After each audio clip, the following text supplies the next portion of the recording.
So I want y'all to read this real quick. Your friend from high school. Oh my God, we finally bought our dream house. The house. What's wrong with the house? Y'all, we live in a world right now that is so messed up. Like, first of all, home ownership in itself is a feat. It is a blessing. It is an accomplishment. It is admirable for anybody at any age, especially the way this economy and this world is going and how difficult they're making it for people to obtain any type of wealth, let alone property, assets, things of that nature. What's wrong with this house? We didn't get so sucked up in social media culture, and that's what I'm going to call it. And everybody's showing their highlight reel. Everybody's showing their best of the best, curated content to inspire or to motivate people to have these lavish lifestyles. This lavish to me.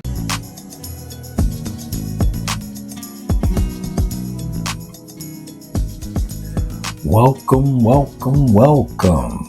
to the Common Sense Philosophy channel. Today's title of the video is Normalize the Normal Life. Normalize the normal lives. Yes. It's time to bring a normal vision, a normal perspective to just being normal. I think things got out of control with these PPPs and all this money that was coming for unemployment and gifting and granting and all this, that people thought they supposed to all work from home. Nobody's supposed to work at the office. Everybody's supposed to have a certain amount of money all the time. Everybody's supposed to have all the luxury goods. Everybody's supposed to travel all the time. You couldn't even catch a good flight because everybody had a plane ticket. You know, it's just too much going on, and that wasn't normal. It may be in a good time for many, but that wasn't what was normal. Now we're getting back to what's normal, where people having normal credit cards, normal amounts of money for whatever their income is and their situation. There's a time you couldn't even get on Instagram without somebody telling you they can get you $100,000 in credit within 5 minutes. It was just ridiculous. So you see those gurus that were doing that, either they're going to jail or they're just calming down because they have to let some things go. I seen one of the gurus that was like really on top. I see he had to put his house for sale. I seen another one say, "Oh, I don't know why I got a $2 million house." You know, he's just trying to hold on. And all the Lamborghinis is going back, all the Hellcats. And I don't think that's a good thing. I don't wish that on them, because a lot of these guys, I think they were trying to do the right thing and just got caught up. But I'll say this, it's just time to normalize. If you make $30,000 a year, you need a $30,000 life. If you make $100,000 a life, you make $1 million, do what you do. But it's just time to not make anybody feel bad because they can't do everything all the time. They can't do all the traveling. They can't do all the holidays heavy. They can't do all that. So it's just time to bring back some normalcy to this thing, you know. And I think that's important, you know. Just normalize the normal lives. First of all, thank y'all for coming through and checking out Common Sense Philosophy channel. Continue to use your common sense while you philosophize, you know. And like and subscribe on your way out. About to run you some more clips and videos to watch. Check out their perspective on what they think. And then down the bottom, leave a comment so I can see what you think, because that's really important. I want to hear what you guys think after you watch the video. I see you watching, but tell me what you thought about it. All right. Talk to y'all later. Yep. Homeowner, lavish, property, net worth. Like, what are we talking about? And it's really, really sad that this is where we have gotten, to the point where somebody would try to shame someone. What's wrong with the house? Yeah, I'm still waiting. What's wrong with it? Somebody tell me in the caption what's wrong with it. I need us to normalize normal lives. Okay? Everybody on these apps is rich. Everybody rich. I'm not. I'm comfortable. I'm happy. I'm content. That's a nice house. That is people's dream. Home ownership is a dream for many. This world is sick. I cannot believe somebody wrote this. And here we are. Y'all, take a second to sit and think about the fact that this is where we've gotten. People will shame this. Also, culture got the world fucked up. Everybody out here chasing somebody else's dream. Everybody chasing that damn dollar. And the thing of it is, what you don't realize is when you stop chasing it is when you attracted it. Nobody want to be regular anymore. Nobody want to drive the regular cars. Nobody want to live in the regular houses. Nobody want to live in the regular apartments. Nobody want to wear the regular clothes no more. And everybody is chasing this illusion. Once you get all these things, these material things, you just all of a sudden your problems just gone and you happy. And that's why so many messed up people in the world. And that's why people think mental illness is real, because y'all aren't doing the inner work. Y'all aren't going within and figuring out who you are as a person. I ain't talking about what the people on the internet tell you, what you should have to make you successful, what kind of car you should be driving, how much money you supposed to have at this age. I'm talking about what you want within yourself. You ain't did the inner work. You ain't took the time to learn who you are. Everybody in this hustle culture, everybody want to just get to the top. Everybody want to be at the top. People ain't staying in their lane. They ain't working for what they got. They want these girls, women that's out they league. Women want the men that's out they league. Instead of getting a person that love you and want to be with you for you. And see, the thing of it is, once you find your people, then you realize you don't have to go as hard, because the people in your life, they gonna love you regardless of where you at, and y'all gonna have what y'all want, and y'all gonna build it together. That's why when a lot of people get this money, they still be unhappy, because now they ain't doing it for them. They don't realize, like, damn, was this really what I wanted? Or did I want this? Is this somebody else's dream? One thing boils my blood is somebody that say shit like, that's supposed to be me. I'm supposed to be driving a new car. I'm supposed to be a millionaire right now. You don't supposed to be doing shit but what you doing.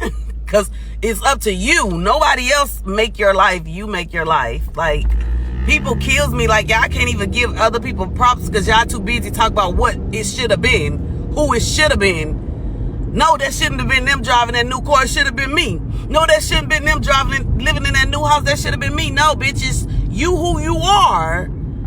You still living in them projects because you supposed to. You still driving that old car because you supposed to. Who live a great life outside of social media are often the most envied because they are living the life that others pretend to have for the sake of social media. You wonder why people are jealous and hateful towards you is because you're literally living the life they wish they had. Too often and too frequent, when people have a good life, a good job, living in a nice area with a nice car, getting paid well no matter what that job is, they living good.